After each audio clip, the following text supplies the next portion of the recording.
Once upon a time, in a land far, far away, a princess daughter grew up happy, in spite of a jealous stepmother. She was very pretty, with blue eyes and long black hair. Her skin was delicate and fair, and so she was called Snow White. My good friend Anna did this fun shoot for us today. All of her links will be in the down bar. I strongly recommend her. Hey girls! First you want to conceal any little imperfection on your face because Snow White had very perfect skin. So here I'm just putting some double wear concealer on anywhere that is kind of red and doesn't look perfect. And then I'm placing some foundation on my face. I'm trying to make myself look whiter because she had very fair and pale skin. And then set that all with a powder. I'm just using a MAC mineralized one.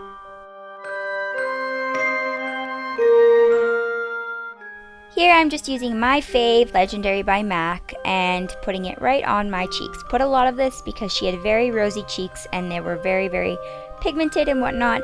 And now I'm going to contour my nose with a matte bronzer by MAC and a very small brush because she had a very small, tiny little nose. So I'm going down the sides and then blending that in and then going right at the tip and kind of going right where your nose would naturally crease and then going underneath your lips to make them look more pouty. And then make the fishy face and go underneath your cheekbones. And I also contoured underneath my jawline so that it would be more defined.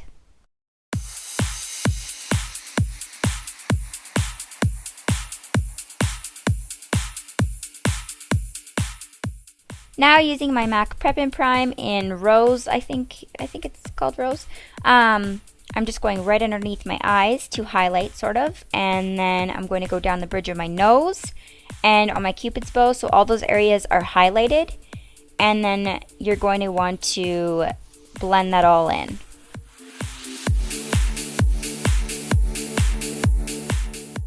And by doing this, some of the contouring kind of disappeared, so you want to redo that if any of it came off. Prime your eyelids so that your eyeshadow stays on all day. I'm just using a MAC primer. In all the areas that you highlighted, you want to use a Prep and Prime. This is a highlighter. It's also like a translucent kind of powder you can set things with, but it's awesome for highlighting. And then if you did remove any of the blush, put it back on.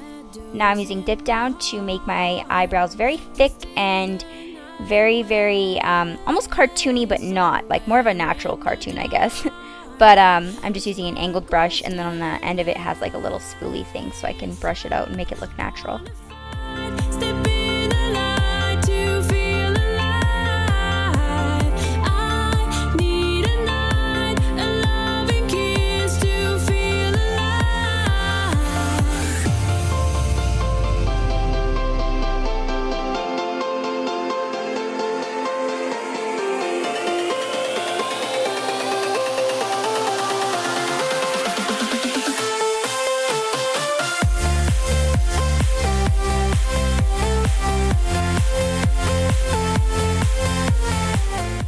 Now using the vanilla eyeshadow, you want to place this all over your lid and underneath your brows, kind of just a basic swipe down your eyelids and kind of into your nose and your tear duct a little bit so that it's all white, but you don't need to make it super pigmented. Now I'm using espresso and just going in the crease and then blending that out naturally. Don't pull this down to your tear duct, more towards your nose. And make it kind of flicked out at the end so that you get that winged look because we're going to use a lot of winged liner in this. There's a lot of blending in this, so just keep blending, make sure that it looks quite flawless because that's all about what Snow White looks like. She's flawless and perfect.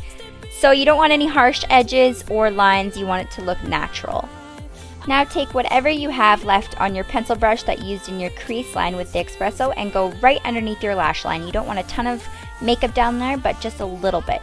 Now with my L'Oreal liquid liner, I'm going to create that winged liner look. I'm going to go for my lash line, make a little tiny flick at the end, and then connect that all.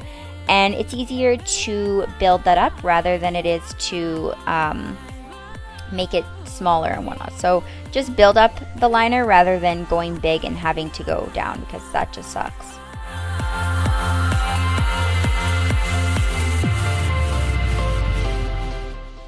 Now I'm just using a Q-tip to create that sharp line on my eyeliner. This is the only thing you want in your face to look super defined because it's the winged liner, obviously. Add some of your favorite mascara. Here I'm just using some Blackout by Dior, which I love. Add it to your top and lower lashes. And if you get any on your face like I just did, leave it dry completely, then wipe it off with a Q-tip. It comes right off. Add some white eyeliner to the lower lash line, and then add another layer of mascara to your bottom lashes. It helps them stand out a little more. Now I'm using some red cherry lashes, and I'm just placing them right on my lash line and then pushing them in, letting the glue dry for 30 seconds so that it becomes tacky and it's not a big mess. And now I'm going to line my lips with this color from MAC. It's called Ablaze. It's just a red lip liner. You don't have to use this one. I just did this so that my lip liner would, that my lipstick wouldn't bleed. But it didn't necessarily match my lipstick completely. I didn't know where the lip liner was. Now I'm using a Ruby Woo by MAC, and I'm going to just extend my lips a little bit further than what they normally would be. And then I'm going to create almost an ombre lip with some Ho by MAC. It's like a darker red lipstick. And I'm going to place this just in my corners of my lips and create that really deep kind of ombre type effect. Make your lips a little bit more rounded and whatnot with this color because it looks really good for the whole Snow White effect. Also, now I'm placing some Vanilla Pigment by MAC just in the middle of my lips so that it creates that cartoon look. And you're finished. And Snow White lived happily ever after, or did she?